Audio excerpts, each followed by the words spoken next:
Okay, ladies and gentlemen, I'm told that this is his first podcast ever, which I find hard to believe given how experienced he is in the media and what an absolute weapon he was on the field. Glen Jakovich, West Coast Eagles legend, joins us on BackChat. G'day, mate. How are you? Hello, Will.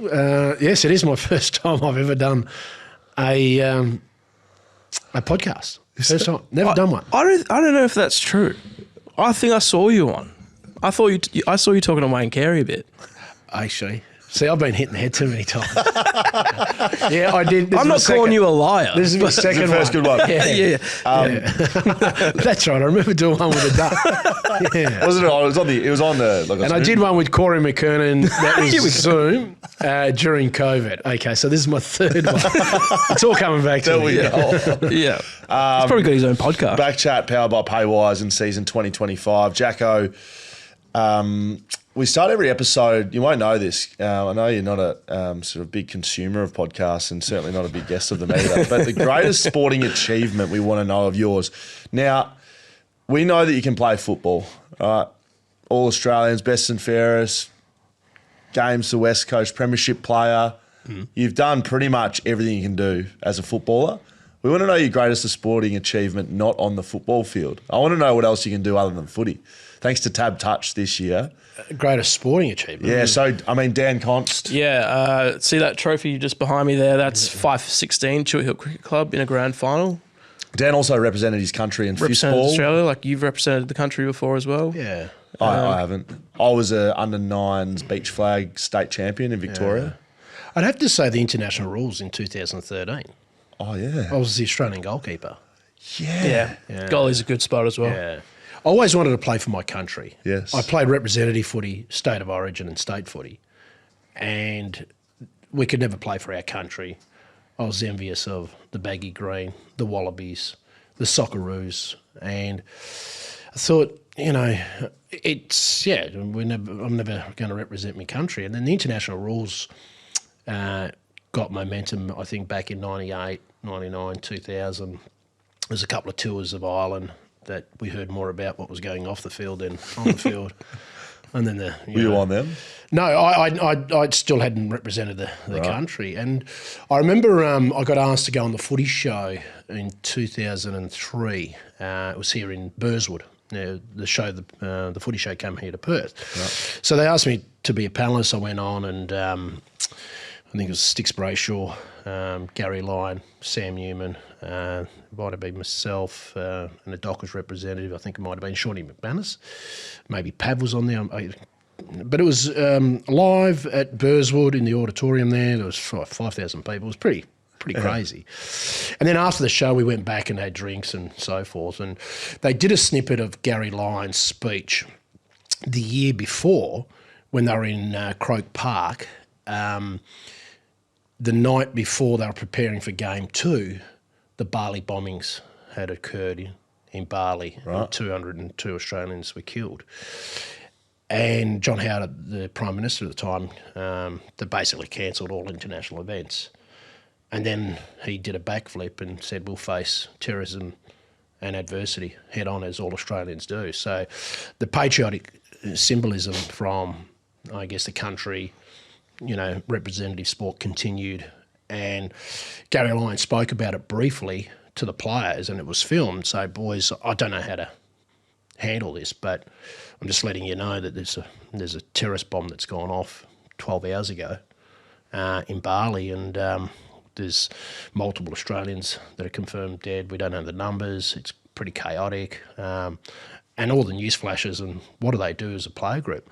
So they went out with the Australian flag, the Australian national anthem, and all the players like Brad Johnson, Rowan Smith, there was Shane Crawford, there was a number of players that played. They spoke about they just had to respond in such a horrific circumstance. So for me, I just felt that was the pinnacle of what sport meant to us as a country, whether you played cricket, whether you played AFL, whether you played for the Socceroos, whether you played amateur footy. And then we found out that some amateur footballers were killed in the Bali bombings. Yeah.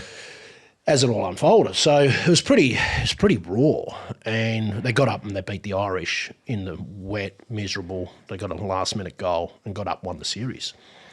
And they all sang Advance Australia Fair. They got together and they're very emotional. So they showed that on the footy show. And I just said, there's no way I can play. I was coming towards the end of my career. The game was lightning. I couldn't play anywhere on the pitch. So I said to Gary Lyon, I says, look, if you're looking for a goalkeeper this year, I says, because the series was in Australia. And I says, if you're looking for a goalkeeper, I says, I'm your man. I says, I grew up playing soccer. And they always just stick me in goals because I was big and so forth. Well, unbeknown to him, I've never played soccer. I've never been in goals. And it was a total lie. But I had to bluff myself. I had to bluff my way in on the Australian team. Yeah. So and Gary turned to me, he says, mate, yeah, okay. And he played with my brother Alan. So he says, and I said to him, look, me and Alan, played soccer and this and that. Never played soccer. At that point, I don't think I've ever touched a round ball.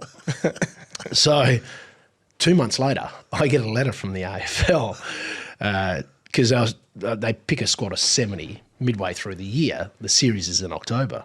G'day, Glenn. On behalf of Andrew Dimitro, I would like to formally welcome you. You're selected in the first 70 of the international rules, which is going to be played in Australia, 2-match series, one in Perth and one at the MCG. So I thought, beauty. So I thought, right, now I've got to start practicing. We're still playing footy. Got a letter about 2 months later, closer to September. They've trimmed the squad, few injuries, some have pulled out. They've trimmed the squad to 35. I'm in the 35. So I've gone from 70 to 35. This is starting to get scary because I thought, I've got to start to, do some practice here. So I rang up my wife's cousin, Jason Petkovich, who was an Australian goalkeeper and played in Europe and played for the Glory and played for Adelaide City and played, a remarkable career, him and his brother. And I says, mate, I need a little bit of help here. What do I do? So he gave me some techniques. So I was training outside of training. No one knew at the club. We weren't allowed to do this. So I was training up at Kingsway Olympic with Willie McNally. Willie was the Australian goalkeeper coach. What year is this? This is 2003.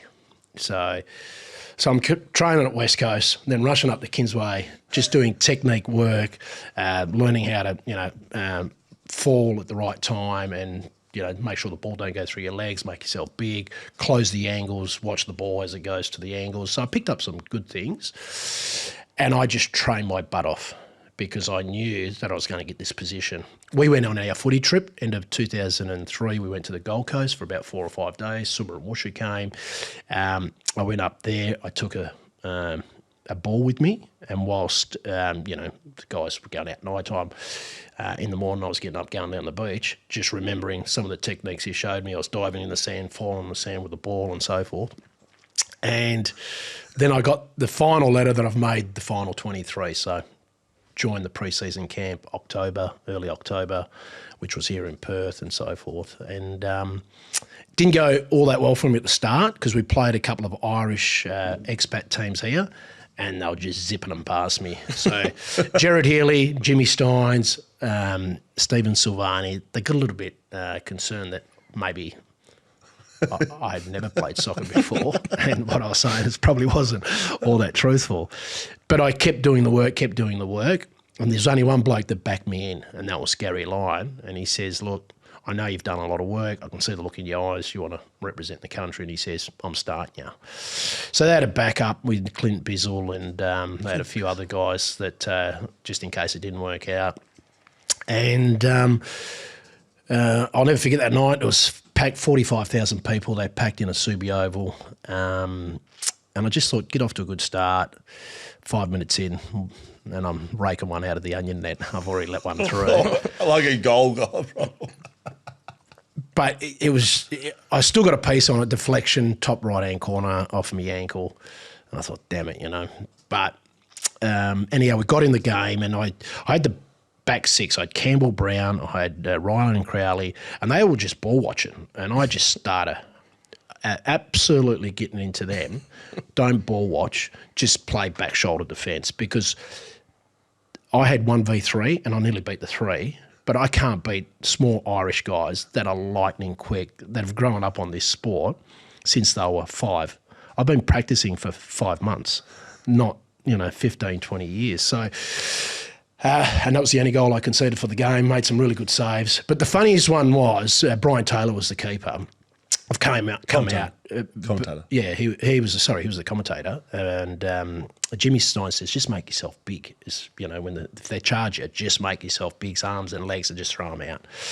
And they called me the accidental hero because I've come out one-on-one with an Irish guy and the striker, and he's absolutely cracked it, and it's hit me shoulder face, and it's nearly knocked me out.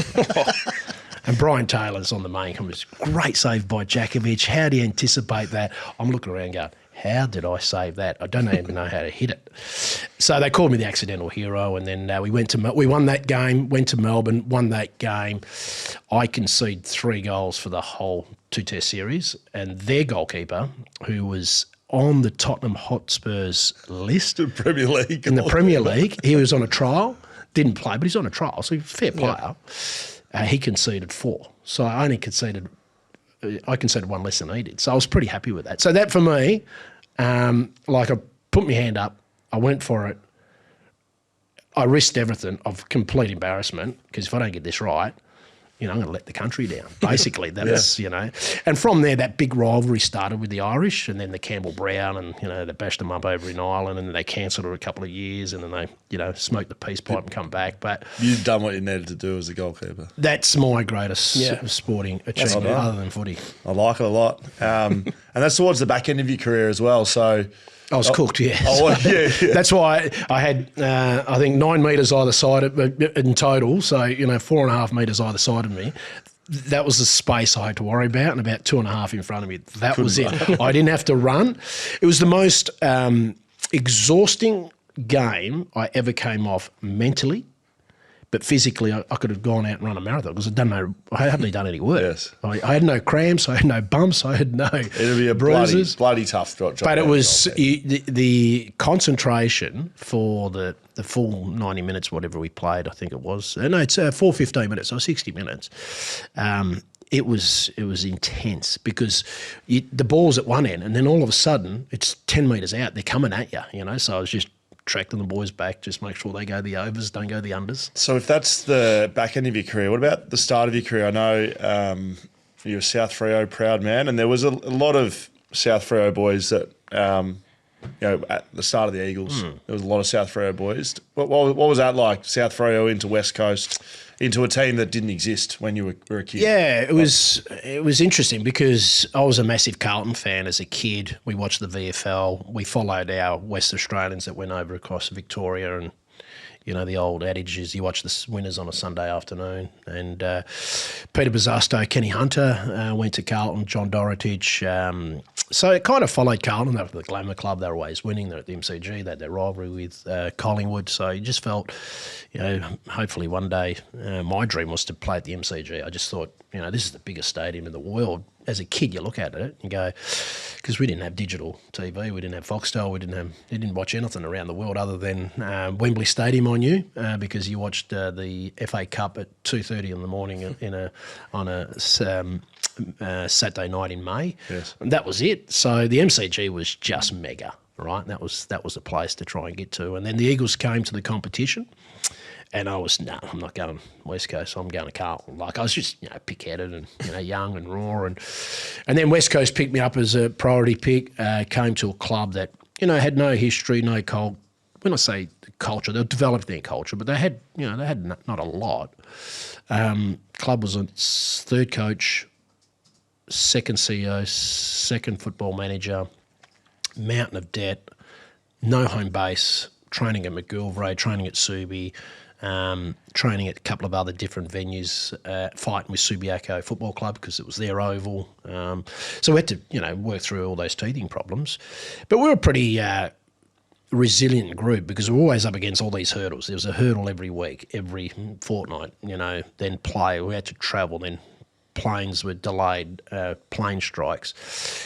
We just had an unbelievable group of leaders in, Mick Moldhouse, Brian Cook, Trevor Nesbitt, that just every time there was a hurdle, there was a solution. Just deal with it. There was no excuses. There was no, oh, poor us and so forth. And I really value my time at the beginning of the club, whilst I came in the 5th year. We were just such a hard-working, blue-collar club that we just said, right, we just got to do what we've got to do to turn this around and get winning. And we love winning. Friday nights at the Wacker was just unbelievable. You know, it felt like there was 50,000 people there. There's probably 22, 23,000. But it was a cricket oval and it was so quick.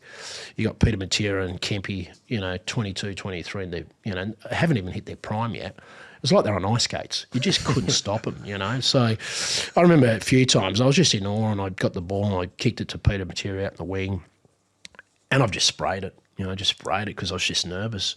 It's hit him on the chest. Not because of my kick, because of his closing down speed to get to the crap kick that I kicked. And I just thought, gee, I've got to get better. I've got to get better. So we just had high standards. And what was it for me like at that time, going back to your question, with a lot of South Fremantle guys, there's a lot of East Fremantle guys as well. So we had a lot of Claremont guys, with some Subi guys. It was, we came from all the 8 clubs and we all came together and we become, pretty united. But we had a lot of good banter, which we still do with that group because we say South's better than East. We're better than Claremont. The Claremont boys always talk with a plum in their mouth. Subi boys, you got Brett Hetty all the time. Just you never win his argument. So the banter was always good. But we had a great respect and love for each other. But gee, we pelt the living daylights out of each other.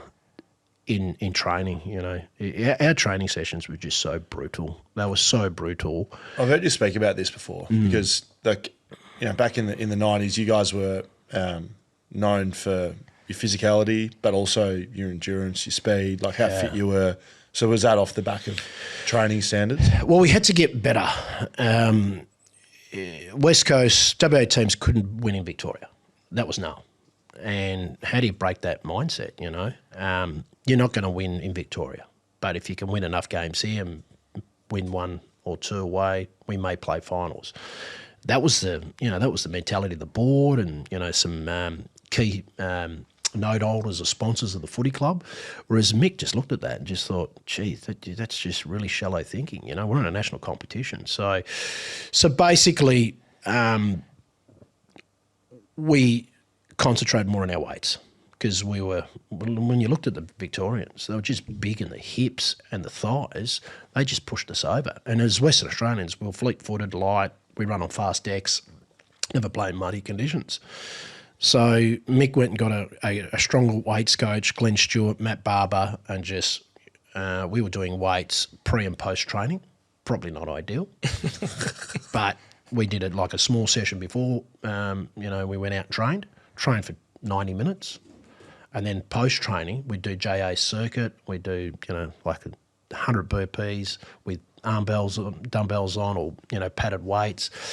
It was like silly things that we did, but we had to get bigger.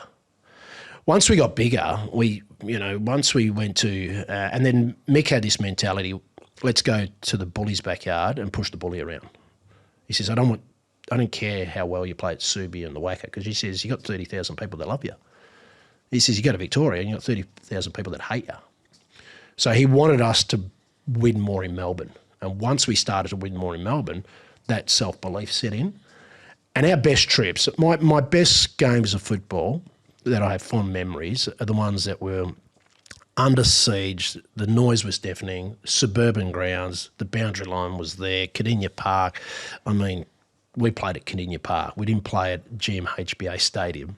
We played at Cardinia Park. Didn't you or Woosha or someone get in a fight with, or Carl, or when you coming off the ground and someone was was in a fight with a... Carl was in fight with everyone. There was, like people in the crowd though. Carl used to fight with his own teammates, so...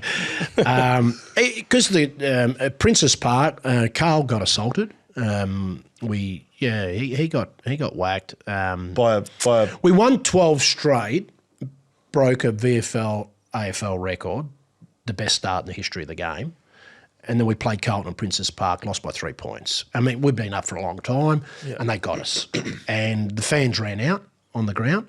We had no security guards. Just a regular season game? Yeah, round 13. It was round 13. And the fans ran out, the Carlton supporters. Carl got assaulted. He got whacked from behind. Dwayne Lamb got hit. And we just had to make a beeline. We had no safety.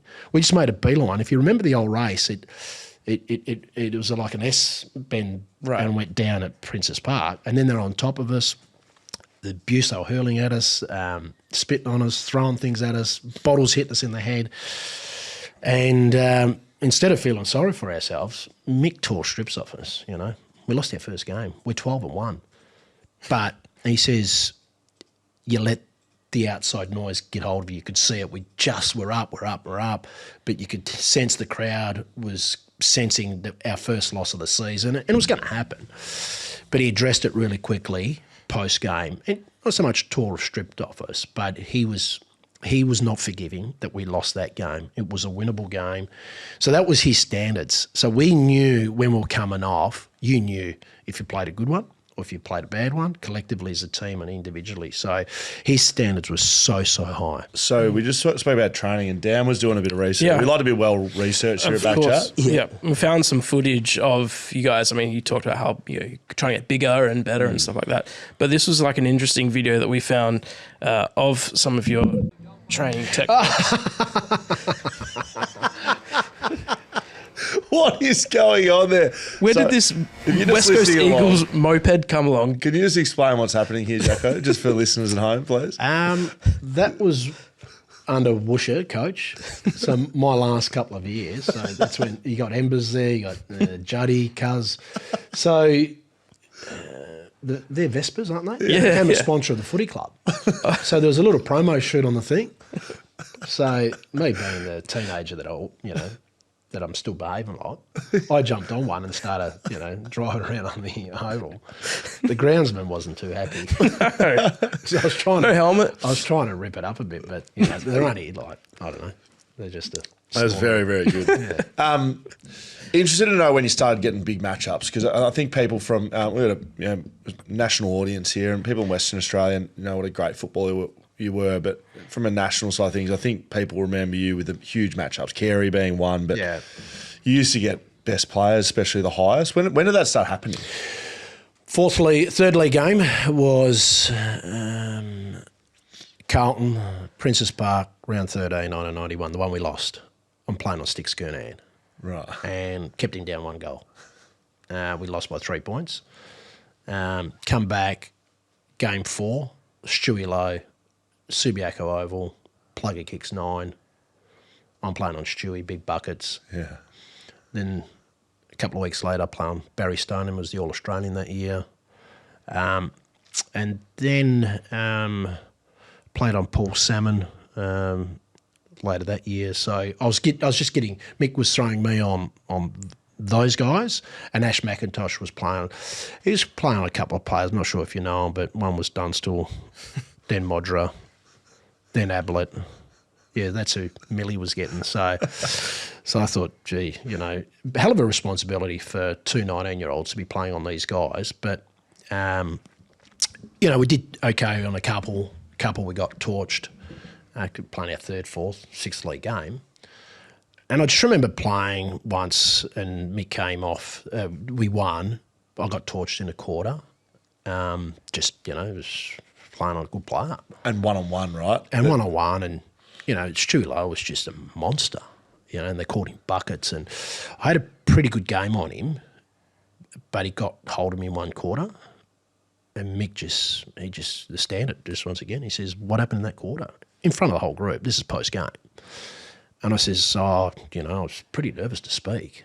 And I says, I think I said all the wrong things, but I was just raw and honest. I hadn't become crafty yet. I had to, lie to the coach and, deflect the situation. And I says, I probably started off too far. And he goes, is that right? He goes, yeah, you did. You did start. And he says, about 7 metres behind him. So I go, okay, he's detailed it to a 7. I thought it was about 3. It's kind of 7. Says he turned to me. He says in front of the group, he says, "Well, listen here, Glenn." He's like that, Glenn. He said, everyone called me Jack or Jacko. He used to call me Glenn. The only two people that call me Glenn were the Prime Minister, the headmaster at high school, and my late mum. So that's we're in trouble.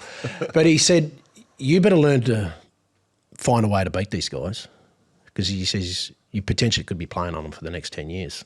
If you don't hurry up and learn how to beat them, he says, I'll just find someone else that can. Right. That was my feedback. Yeah. No edits, no nothing, just straight down the barrel. So But he obviously knew that I had, a mindset that I wanted to play on these guys. I love the challenge, but you've got to learn the craft, and that's where Mick was really good. Like, he was brutal in front of you, in front of the player group, because he was big on open floor plan, open conversations. Then, he kind of challenge you, shatter you emotionally. The moment that meeting finished, he'd call you into the office, get Rob Wiley, Tim Jebb, line coaches, and he got Rob Wiley with me one-on-one. He says, right, the three things that Stewie Lowe beat you on. He says, you're training them before, during and post-training on Tuesday night. So he gave me the recipe to how to beat them. He was a great coach, So he challenged me mentally, emotionally, and brought my ego down. And then he gave you the tools, right, let's go and beat these guys. Yes. And I just love that one-on-one coaching. He was just a master of, bringing you down so you didn't get ahead of yourself and ahead of the team, because he's got to manage a lot of personalities, a lot of egos, but he wants to win. And part of stopping key position players, we were known as a defensive side, 12 goals, first to 12, keep them under 12, we win. So we're playing a side like Geelong in 92. They averaged 20 goals a game. A grand final all day, we kept them down to 12 goals, 12 or under. We win the grand final. So that was his, ideology of how to beat opposition sides. So, yeah, it was a beautiful time, Scully, to, grow up. I was 18, 19, first 2 years playing the consecutive grand finals. I'm not even, I'm still a teenager. So it was a special time. It was really good. Did you start as a forward? You kicking goals early and then get moved to the back, or because you would have random patches of kicking goals throughout the season? I was playing forward at South and a bit of centre half back as well. So I was just a key position player. Played even a little bit of ruck, but my first game was Brisbane Bears at Carrara, and that was due to Peter Sumich doing his hamstring the week before. So a spot opened up, and so basically I started on the bench with Ian Dargy. I think he won the Sandover that year, Dargs. And then he threw me the forward line and kicked a couple. The Brisbane weren't going all that well. We won quite convincingly. And then my second game was at the Wacker, and Sumich came back and he shifted me to centre half back. I played on Glenn Coleman. Summer kicked 13 that night. So it was a special night. Summer was I think he kicked 13-2 or 13-3, but he was kicking them from everywhere. And the crowd was massive, like, I wouldn't say massive, you're playing your second league game, and it was a historical night because he smashed a record, and it was only beaten probably 10 or so years later by Scotty Cummings when Cummings kicked 14 on the same oval. So that was but he was... That first 2 years I played a fair bit either or, but more in my second year. At the halfway mark, they settled me at centre half back because Barry Stoneham, Stewie Lowe, Paul Salmon, a young Wayne Carey coming through, Brendan Gale at Richmond, I played a fair bit on as well. He was a very strong forward, a great leading forward too. So I had some really good opponents in the, Stewie Lowe I mentioned before. So was Carey the best? Was there a best? Was Carey the best? Yeah, undoubtedly he was because of his ability, not only in the air but the ground. Like Stewie Lowe, if you got the ball to the ground, I reckon you could beat him. He just beat you. Sheer strength and, the line of the ball. Barry Stoneham, before he broke his leg, he was very mobile centre half forward, very strong. But Duck, he just had he had the package. I mean, he's one of the greatest key position players of the last 50 years, if not of all key forwards. And that was the one that Mick really got hold of me. The first time we played against each other, it was at the MCG, and it was a bit nasty. And he got reported for hitting me. Duck that day. He punched me in the arm in front of the umpire, and I got a 50-metre penalty. We won the night. What were you doing to him? We were just having a conversation. Right. And I ended up tackling him in the goal square, certain free kick. I've pushed him headfirst into the dirt, front of the Roost cheer squad. And it's a Friday night footy, ball. There was only, 20,000 people there. But because it was empty, the stadium, that ball echoed right around like it was, coo-wee, you could hear it go right around, And I've just got up, thought, I'm about to hand the ball. And Duck's walking back with the ball to give it to him. And the umpire's coming, fall up. Mobble. Oh, mate, they're filthy. But when I tackled him in the ground, I tried to punch the ball out as well at the same time, but I missed the ball. What did you hit instead? I got him in the side of the ear, around the head area. So I thought, How many weeks?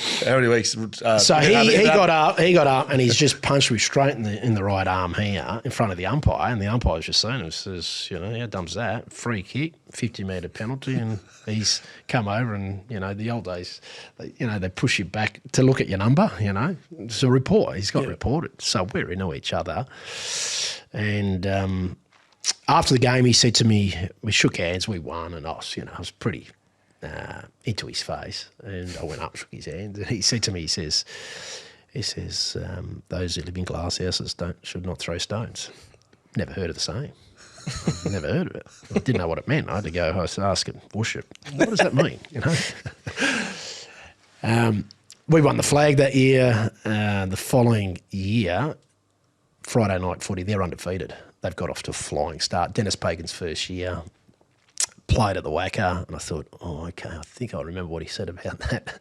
And he was on fire. He's the best player in the competition. He's just ripping it apart. We're going okay. We're not going that great. And they've come over here and they've beaten us, and they're carrying on like pork chops and everything. And he just he went all right that night. He had 15 marks, kicked 3, and tore me to pieces.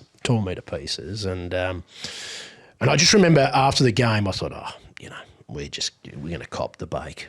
And we're at the Lily Marsh stand in the cricket change rooms, and we all sat down, and Mick's just fuming. We weren't going that well. Media's given it to us, premiership hangover. We're just hanging around. It's about round 9, round 10. And he's gone through every player. He's gone through everyone, and he just barraged a few. He said, Kempy, it's third quarter. Hardly got a touch, but, you got to work harder. And he went through. I'm in the middle, and I'm about 3 away. I'm thinking, get ready. He's gone. It was Brett Eddy, me, then Carl Langdon. He's gone to Brett Eddy. He's missed me. Gone to Carl Langdon. Kept going. I've gone, Jesus. Maybe I didn't play that bad. You start to convince yourself that you went all right. Yeah. Maybe I was in the best. I don't know. Back with actually might have been good. So he got to the end, and he's about to finish up, and he's going all right, and goes, and there's one more, and he's come to me last. And he says, you.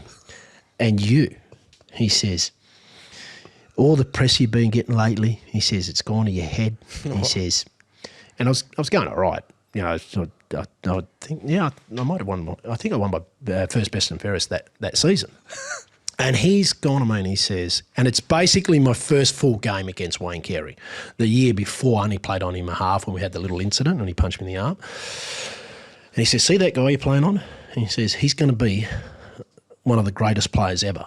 And, he's only 21, I'm 19. And I think, around about that age. So we're basically young. And he says, he basically said to me there and then, he says, you make the choice, Glenn. You make the choice. He says, you'll be playing on him for the next 10 years. You find a way to beat him, or I'll find someone that can. And that was it, bang. And then the next time we played against each other was later that year in the final at Waverley. And it was probably one of my best games I had against Wayne. I was just right in the zone and we beat him and knocked him out, and Duck hardly had a touch. But it was a perfect – Waverley was a beautiful ground for us, and it played exactly like Subi. You had the long wings and it's a narrow side, and it was a big oval, and we played a lot of great footy. One of my favourite venues to visit was Waverley. Unfortunately, we had one of the most horror days there, which was the grand final. It was 91, right? 91, yeah. So this was obviously in 93, and yes, I came off, and that's where the rivalry basically started. We were 1 for 1. He beat me once, I beat him once, and then the media got hold of it and basically said this is World War III, and they built it up every time we played against each other. And so who finished on top? I've gone back. I haven't, but someone gave me the stats and did the comparison, and we played on each other on 18 occasions, including 6 finals. And I just pipped him 16-2 my favour. And I'm 6-0 in finals against him. So what would Wayne say if he was sitting here? Would he say it's he'd have an opinion. He'd have an opinion. One of the favourite moments around that area, and it was to do with the premierships, right? Playing Geelong, I don't know if it was 92, 94, and you boys, I reckon it might have been your first premiership, so 92, and it was, the West against the rest kind of thing, and hostile territory, everyone driven up the West Gate from Geelong, and didn't you blokes walk to the ground? Yeah, we did, yeah. What went on there?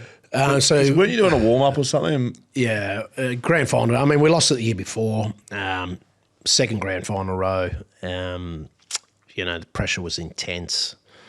Geelong hadn't won it for 29 years. I think 63 was their last victory. 89 was epic. They were so close, and this was going to be the one for them. So we were staying at Hilton the Park, which is at the Fitzroy Botanical Gardens there, right next to the train station or train stop, and then that set of lights, you just walk down to the MCG. So we used to stay there during the course of the year. That was our hotel of choice. And it was beautiful because you could do your captain run on the game of the morning and throw the footies around and stretch and all that. Yes. So during the course of the year, we did that. We stayed with, the program. Grand final day was completely different, and we feel this is where we won the grand final. So we get up in the morning, we do the run-throughs, and back then they had the Colts, under-19s grand final, the reserves, and then a bit of pre-game and national anthem league, which is completely different now. They don't do that anymore, but I think they play the futures game beforehand, and that's about it. But so now Geelong supporters have all come up, and there's little areas in the Fitzroy Botanical Gardens where the Geelong supporters got it in there early, set up, a couple of deck chairs, little portable barbecue, and they're cooking bacon and eggs and champagne breakfast. They're having, cans of VB. And so we're doing these run-throughs, and I just remember we were really, really intense, and no one said good morning, no one said hello. And you're in that dangerous space. Don't play the grand final before you get there. Because I'm thinking, I'm playing on Barry Stoneham. He's the All-Australian, and I've got to do this, I've got to do that. My head is just in the game. It's 9:15 in the morning. It's just a hell of a, mental anguish, because you've still got 5 hours to go before the game. Yeah. So anyhow, these Geelong supporters seen us running around, because we had these bright canary yellow sweatshirts on that had Hungry Jack's planted across the front and SGO across the back. So we kind of stood out. Anyhow, they come over and they start hurling a bit of abuse. They're into Summer, they're into Craig Turley and this and that. Anyhow, one of them threw a can of VB at us, and it was full. And I thought, close. It is close, just threw a little missile, Anyhow, I just seen that, and then no one said anything. Second one come in, no one said anything. Third one comes in, Chris Mayoran grabs it, cracks it open, starts drinking it. Morning of the grand final. Morning of the grand final, 9:28 a.m. to be precise. And I remember Mick looking over and going, "What the hell are you doing?" We're looking at Maney. Mate, what the hell are you doing? And Mick hadn't set it on the side. There was still, because it had 4 seasons in the night before. It was pelting down with rain. That day was dry. It was just clouds everywhere. You might have to make a late-minute decision. Maney I reckon he drank probably 2 sips of it and he then crushed it and threw it on the ground. He says, what's wrong with you blokes? He says, have a look at you. You're all intense and you're psyched up. He says, we're going to win this game by 10 goals. We might as well get on the piss now. Massive icebreaker. Yeah. Great leadership. Now, people look at that and think that's all crap and that's silly and that's, I can tell you now, we looked at that and we laughed because Maney was the most infectious teammate you could ever have. He was the Energizer Bunny. And he could see we're in a dangerous space. Everyone's just, Whoosh is about to kill anyone that looked at him.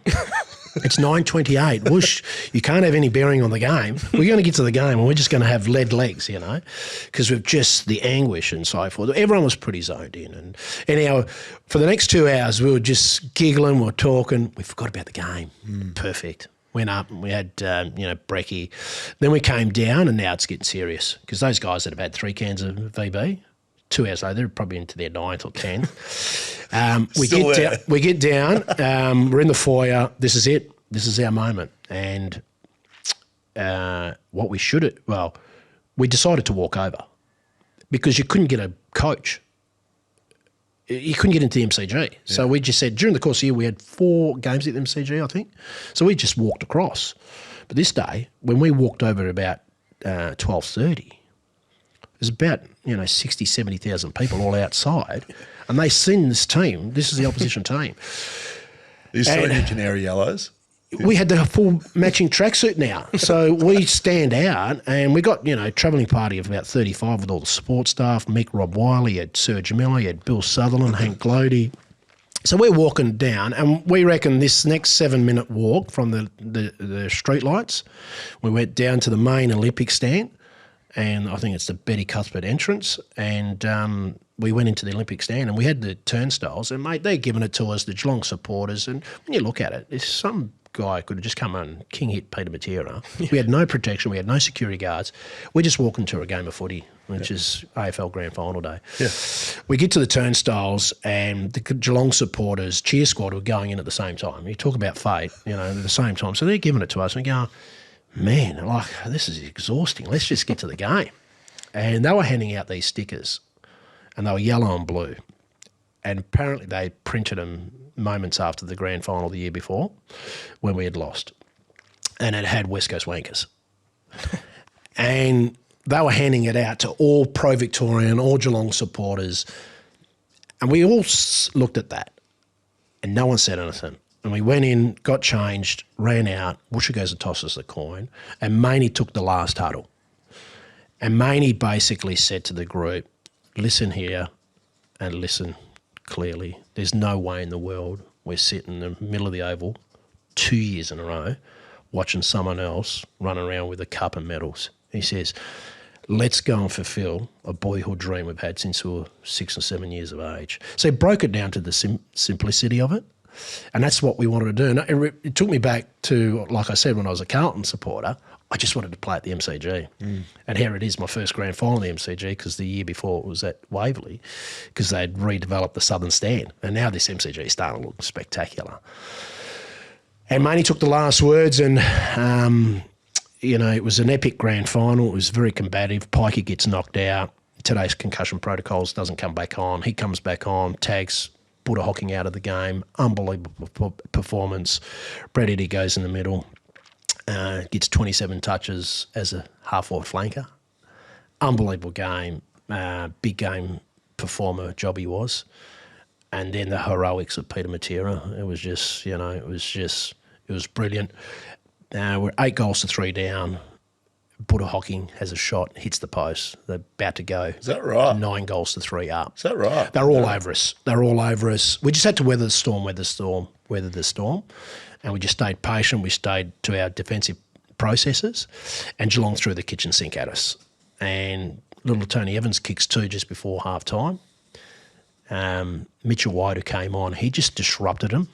as the centre half forward, and he's a teenager like myself. And I don't think any of the Geelong supporters knew who the players knew who Mitchell White was. And I seriously say that because Mitch came on and he was just like no one on him, and he was just getting the ball, feeding it to Summer, feeding it to Tony Evans. His 10 minutes of madness gets a little bit lost in the turnaround. Peter Matera was outstanding. Tony Evans was outstanding. But I reckon Mitchell White opened our forward line. Our forward line was a little bit dysfunctional. Mitchell White goes on, and he's just a very free-moving forward. Very crafty, Mitchell White was, and he just moved so smoothly. And he was just taking marks. He was getting, contested ball, but uncontested, if that makes sense. And then he was zipping them out, and he set up 2 goals for Tony Evans. He got a ball out that Peter Sumich gets and snaps over his shoulder, and we're nearly 5 goals down. Siren goes, we're 12 points down. Massive momentum change. You're trailing at half time. Trailing at half time. Huh. So, and I just remember coming at half time, and mate, we just wanted to smash the walls. We were up and about. We knew we got him. And Mick, once again, he just calmed the farm. He says, because we're just spending so much energy. And the third quarter was the premiership quarter. Jobby, Kemp, Bluey McKenna, what he was doing off the half-back line, he was just so clean with the ball. And then Roo kicked those goals, from outside 50. You kicked 5-7 in the third quarter to 1 goal 2. You did. You guys had 12 scoring shots to 3 in the third quarter. Yeah, that was it. Yeah, that was a turnaround. That was where, and we came in at 16 points up at 3-quarter time. And the feeling was just magical because we knew we had 30 minutes. It was a complete different feel from the year before because we were defeated. We knew that we were struggling here. Yeah. Whereas this time we've got one hand on the cup now. We just got to get the other hand on it. And that last quarter was just a bit of tit for tat. We kicked the first one, then they kicked one straight after, I think, and we just hung on and few heroic moments in the last quarter by a few players. Maney comes on, he's got a broken ankle. Paul Harding just battled all day. Some of the Dwayne Lamb, slowest player in our side. I was even quicker than Paddy, and he was our midfielder. And there's a little passage of play when the game's still in the balance and Robert Scott's running through the middle of the ground. He's the quickest player in the competition. Yep. Right? And Fatty chases him down and catches him. And turnover in the middle of the ground, and we get it and kick it the other way. He's not supposed to do that. And grand final days create special moments, and special people do out-of-body human experiences. And that's what Fatty done. He caught him, ball spills down, and stops a certain inside 50 because you've got Ablett still floating around. Ablett, there's 10 minutes ago, we're 4 and a bit goals up. You're looking around, we've got him covered, Who's the one player that can rip this in 5 minutes? Gary Ablett Senior.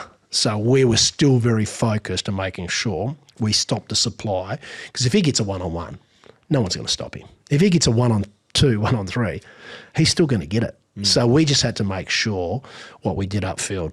Dwayne Lamb knew I need to catch him. And if I don't catch him, Ablett's going to have a 1-on-1 with Ash McIntosh, or Wusha was playing on Ablett Senior. Ash was playing on Billy Brownlett. So they had a big fire strike power up front. It was just quite enormous task. But the best defences win it. That's pretty consistent over the last 30 odd years. And our defence stood up that day. And the siren goes a couple of minutes later. Well, you said it well, Jacko. Backs win premierships, which Yep. Forwards sell memberships. People go and watch the footy to see goals kicked, which is fair enough. Yeah. Mid-sign sponsorships, where all the money is. Yeah. But backs win premierships. You and I both know that. I did want to raise something with you.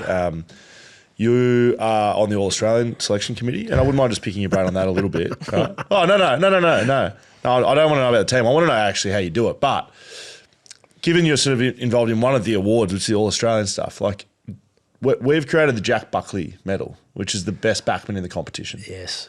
It does not exist. Yeah, I know. Is that would you call that disgraceful, or is that too strong? Because what we've done over the last 3 years at BackChat, we've named the best backman in the competition. Jack Buckley won it 2 years ago, and the medal was named after him. Harris Andrews won it last year, premiership captain. Yep. I mean, and this year we haven't awarded it yet. We'll be doing it at the Jack Buckley Medal Night, which we hold on the same night as the Brownlow Medal. Right? Should there be a best backman award? Nah.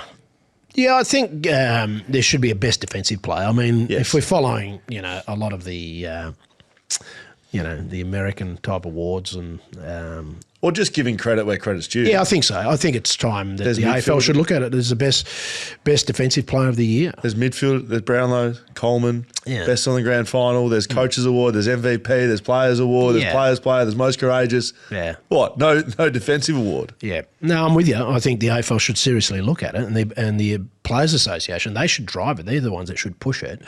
I think the best defensive player is certainly warranted. It's big in a lot of other sports around the world. I'm not trying to replicate and say, well, why do we have to be like Americans and so forth? But why not recognise greatness if there's greatness there, that someone's had an outstanding season? Well, we are, and it's the Jack Buckley medal. Now, the All-Australian Committee, right, and I really don't care about who's in the team. Yeah. I more have never heard anyone speak about how you actually do it. I think people listening, again, mate, honestly, like who's in and who's out. Okay. But like, how does it work? What happens in it? It feels like a criminal trial. We don't know what happens to the jurors.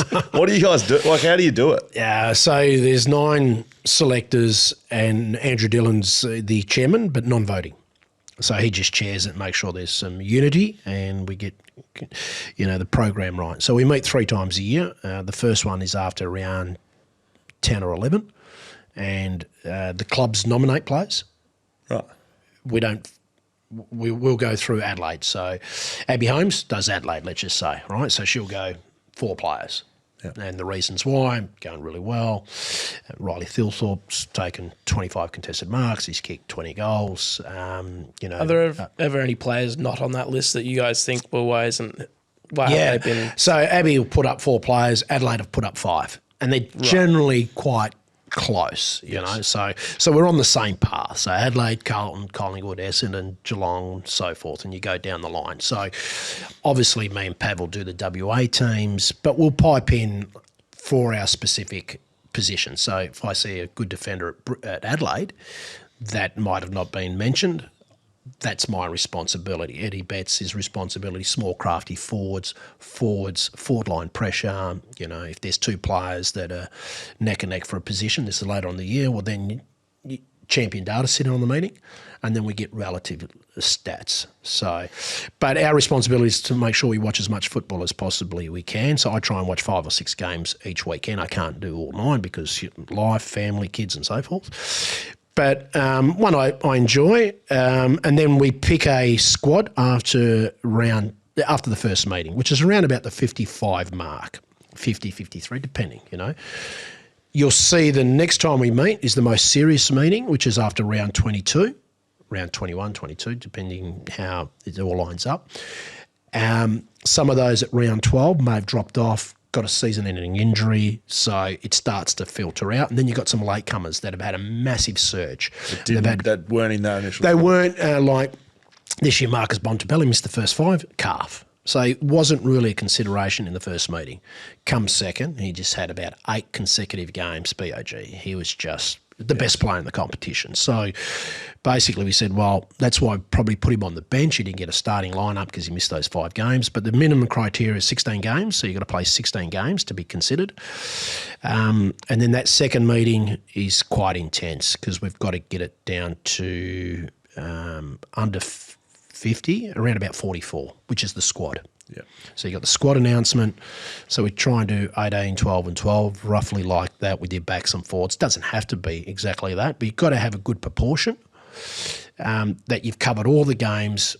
And sometimes it could be an anomaly. There's more forwards and backs this year. A couple of years ago there wasn't. We were a bit lean on the backs. There was more forwards. I think this year kind of balanced up a little bit the other way. And you get midfielders a dime a dozen there everywhere, So that's the 44, and then we meet 2 weeks later. In that second meeting, we've nearly picked 85% of the side. We know the ruckman is. Yep.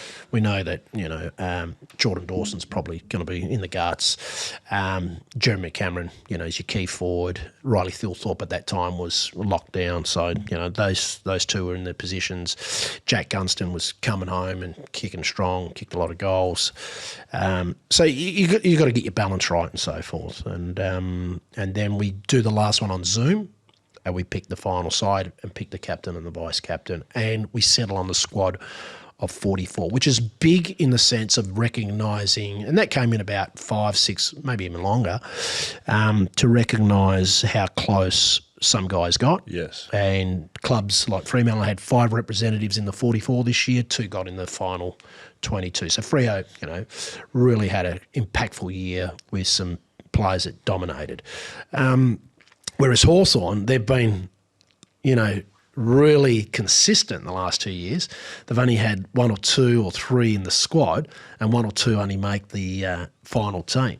Hence, is such their evenness across the team. So you've got to balance that as well too. So do you with the final selection? Do you all put through your 22 and then prior to each meeting, you have to submit your side, and then there's clashes. There's probably ones that line up and. Yeah. Let's use Jordan Dawson. Everyone has Jordan Dawson. Yeah. So from that, if we're stuck on a position, there may have been 6 for one particular player and 3 for another particular player that had a forward pocket specialist or a winger. So the wingers sometimes, there was a period there we had no wingers, so we pushed let's say a Christian Petrarca at the wing. Instead of played wing. But the last couple of years we've had Josh Dacos, we've had Bailey Smith that played it, 10%, 12%, 20% on the wing. Then Hugh McLuggage played a bit on the wing previously. This year was a bit more, in the guts. But you're comfortable you can push those guys to the wing. You don't put Bontempelli on the wing. He's never played there, So we're very conscious of that. And that's the same thing. I think this year was the first year we had 4 midfielders on the bench, which was something that I'm totally opposed with. I think you need some flexibility, but I was wondering that because there's a lot of people on the selection committee. So you're totally opposed to it, but there's a majority, or you still got to pick the side as if it's going to run down the race and play. You've got to have some flexibility. Okay, you've got a mid that's gone. I think we had Isaac Heaney, who's played a lot of mid but kicked a lot of goals, so he was our half forward. Yeah, so mid half forward. I'm comfortable with that role, but you'd like because there's a lot of midfielders, a lot of good midfielders. And one of my biggest regrets was, and it was hard, and there's some hard luck stories. Luke Shuey was never an All-Australian. He was 2 years in a row. He was one of the best midfielders in the competition, but he was up against, I think at the time, they made him, he's still being, it's Dustin Martin, Patrick Dangerfield. I mean, where does Cripps and Neil? Yeah, where do you put at 5? Yeah. So it's 5. So Abel and Judd had finished by that time, or coming towards the end. Luke Shuey, and I remember a couple of the selectors saying, "We decided side," and they didn't want to leave. They says, "Nah, we've made a mistake here. We've got to get Luke Shuey in." Couldn't get him in. You would have had to take someone like Dustin Martin out. How do you do that?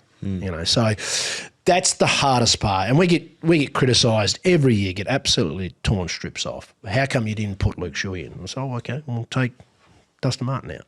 Well, no, you can't take him out. I said, 23 don't go into 22, and there's always 1 or 2. That one stuck in my mind. Maybe I was a bit close to it because I watched a lot of Luke that year. Yes.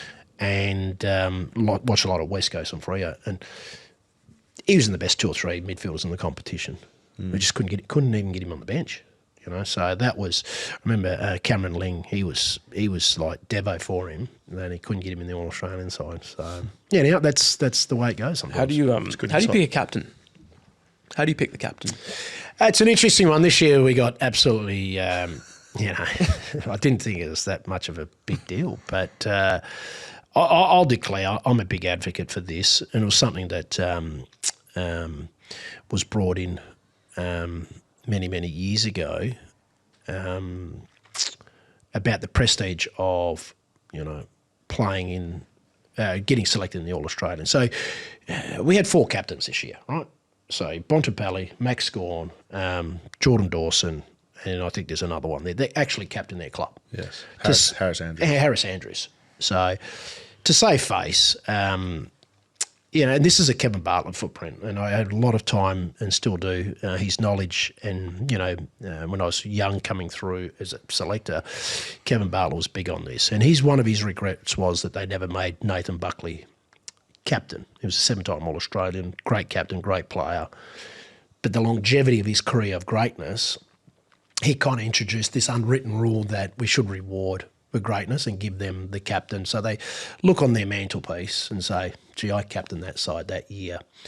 Let's just say that side goes and battles for our country in an international game, hypothetically speaking. Nathan Buckley was captain.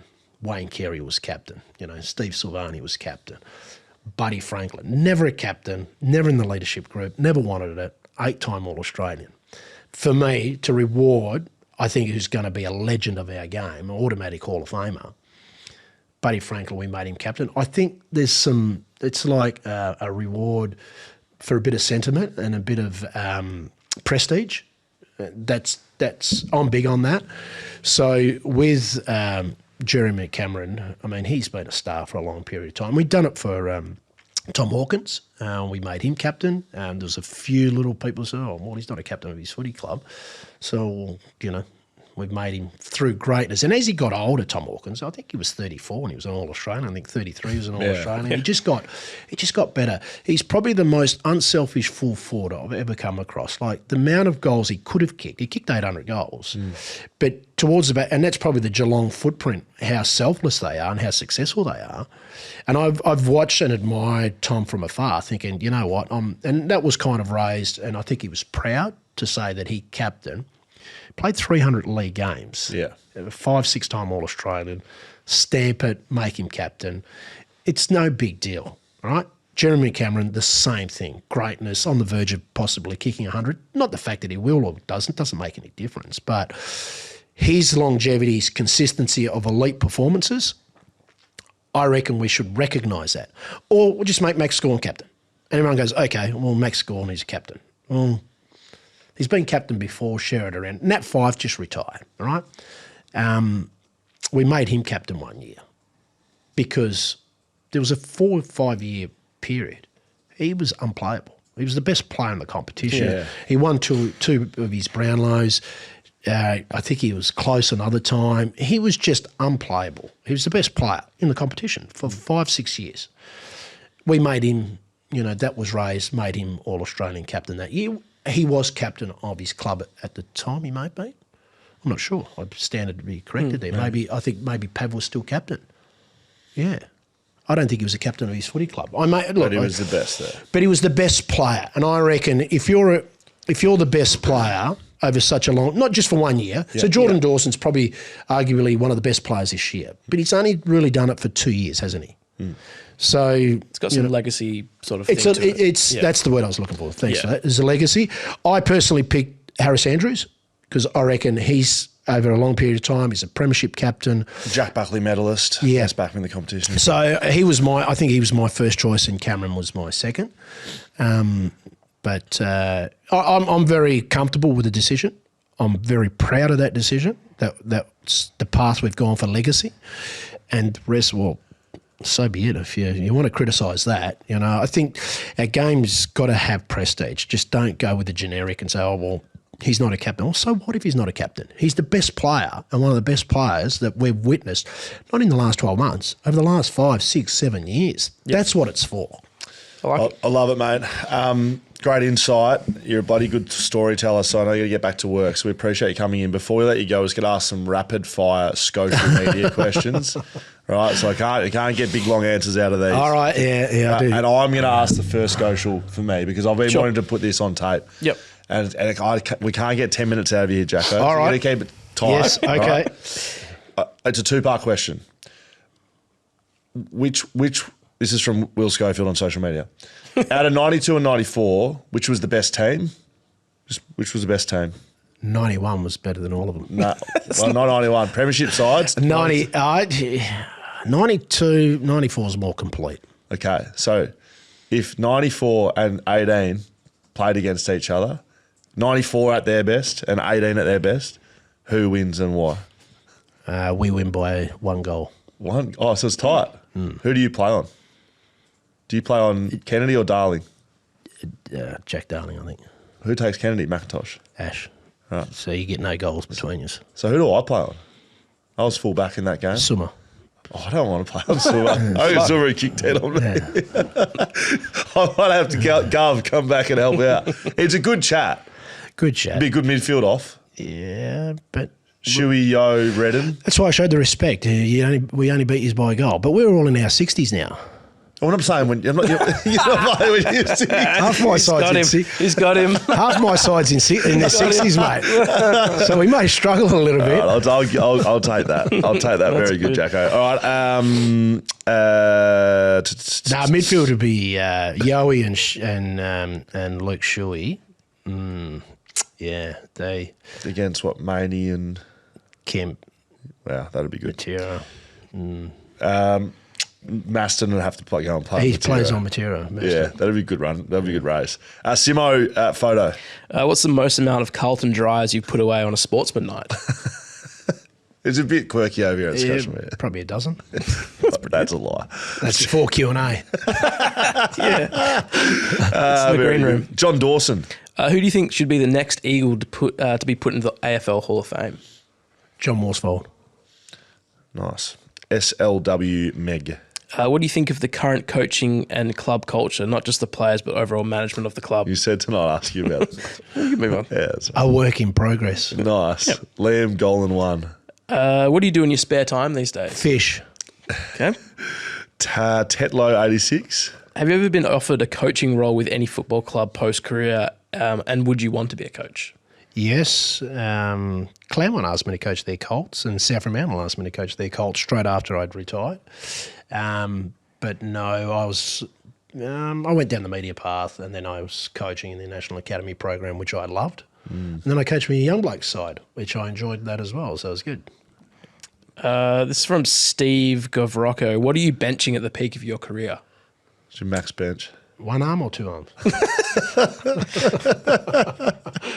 No, I was only around the 130, 135 mark. Ash McIntosh and Fraser Garrick, they were the beasts. What were they doing? I think they got about 160, 162. Far out. Junk Time Machine. Best player nicknames from your time in footy? Joof Hart, David Hart. Do you get it? Do you fart? Brett Heady, Fred Heady's pretty good. Jobby. Yep. You boys have got some good ones. Yeah, we had some good ones. What was your nickname? No, Jacko. It's a bit boring. Yeah, boring Jack. Cambo Hurley. Hypothetically, Muddy Waterman. Yeah, that is Muddy. that's good. Yeah. Hypothetically, player safety not a concern. Were the rules of the game you played better than the current rules of the game? Oh, tough one. No, I reckon the current rules before this year. This year, I don't know what the rules are. Yeah, I think in the last generation, the rules have made the game better for the ball players to get the ball more and get the ball players playing without, some of the negating tactics that we used that were just off the ball crap, So, yeah. just by Muddy Waterman, like the Murky and Misty for Jake and Alec were pretty good, I reckon. And then we had Maney, Rugg. He had the hairiest chest, so I called him the Persian Rugg. So That's good. It was funny. Rugg. And the last one from the Eggman. How does Glen Jakovich like his eggs?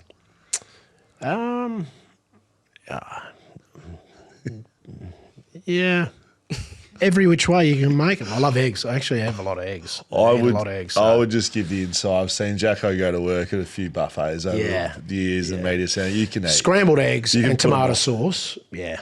Every day. of the How do you week. go with the sausage rolls and pies at Optus Stadium in the media? Yeah, I've toned that down a bit. Yeah. I've just had have to you? watch- Yeah. Yeah. You go, Well, back, I you go back at least 2 or 3 times. No, not anymore. Sandwiches, I get older. But at least he smashes those sausage rolls and that. Yeah, yeah. I have only one serve now. I used to have about 3 or 4. Mate, thanks for joining us. Thanks, guys. Thanks for having me. My 3rd podcast now that I narrowed it down. You've had an awesome career, mate. Thank you. AFL Hall of Fame, best and fairest, all Australians. Played at a good club.